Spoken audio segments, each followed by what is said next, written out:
लड़के ने एक आम उछालकर अपने पैर से संभाला और फिर उसे हवा में उछाल उछाल कर खेलने लगा। उसके पिता फुटबॉल खरीदने की हालत में नहीं थे, इसलिए उसे आम से ही फुटबॉल की प्रैक्टिस करनी पड़ती थी। बाद में उसके दोस्तों ने मोजे और पुराने कपड़ों को ठूंस कर एक नकली गेंद बना ली। वही तंग सी गली उनका मैदान बन गई, जहां वो दिन भर खेलते रहते थे। धीरे धीरे उसकी फुटबॉल स्किल्स तेजी से निखरने लगी। एक दिन वो छत पर चढ़कर रेडियो पर मैच सुन रहा था, लेकिन फाइनल में उसकी नेशनल टीम हार गई। वो फूट फूट कर रो पड़ा। अपने पिता के चेहरे पर मायूसी देखकर उसने दिल ही दिल में कसम खाई कि एक दिन वो अपने देश के लिए वर्ल्ड कप जरूर जीतेगा। अगले दिन वो अपनी टीम के साथ मैच खेलने पहुंचा, लेकिन उनके पास फुटबॉल शूज तक नहीं थे। जर्सी तक बेडशीट से बनी हुई थी। दर्शक उनका मजाक उड़ाने लगे। तभी किसी दोस्त को कुछ पुराने जूते मिले, लेकिन वो इतने बड़े थे कि चलना भी मुश्किल हो गया। गिरते पड़ते हुए पहले हाफ में ही 4 गोल खा गए। विरोधी उन्हें गाँव का कहकर चिढ़ाने लगे। लड़का गुस्से में जवाब देने ही वाला था, तभी उसकी नजर अपने पिता पर पड़ी और वो शांत हो गया। उसने बड़े जूते उतार दिए और नंगे पैर खेलने लगा। इसके बाद उसने अपनी खास ड्रिबलिंग स्किल्स दिखाई। वो गेंद को पैरों से उछालता हुआ सारे डिफेंडरों को चकमा देता चला गया और आखिर में गोल कर दिया। उससे हौसला पाकर बाकी साथी भी नंगे पैर खेलने लगे। उसकी शानदार मूव्स से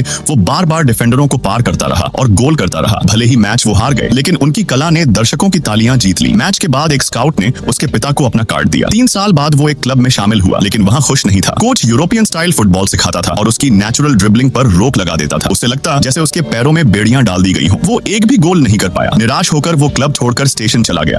वही स्काउट मिला और बोला कि यही उसकी असली फुटबॉल की आत्मा है और उसे अपने तरीके से खेलने से कभी डरना नहीं चाहिए। लड़का वापस टीम में लौटा और इस बार कोच की बातों को नजरअंदाज कर अपने अंदाज में खेलने लगा। पहले उसने शानदार तरीके से गेंद रोकी, घूमा और ड्रिबल करते हुए डिफेंडर को पार किया। 2 खिलाड़ियों की टाइट मार्किंग में उसने गेंद हवा में उछाली, उछलकर साइकिल किक लगाई और अपने करियर का पहला गोल कर दिया। उसका आत्मविश्वास लौट आया और कोच भी मान गया। इसके बाद उसके अंदर छुपी फुटबॉल की आत्मा पूरी तरह जाग गई। 17 साल की उम्र में वो वर्ल्ड कप के मैदान में उतरा और पूरी दुनिया को अपने खेल का जादू दिखाया। उसने 6 गोल किए और अपनी टीम को वर्ल्ड कप जिताया। उसी पल एक महान फुटबॉल लीजेंड का जन्म हो गया। दोस्तों, आपको सबसे ज्यादा कौन सा फुटबॉलर पसंद है? प्लीज नाम कमेंट में जरूर बताना।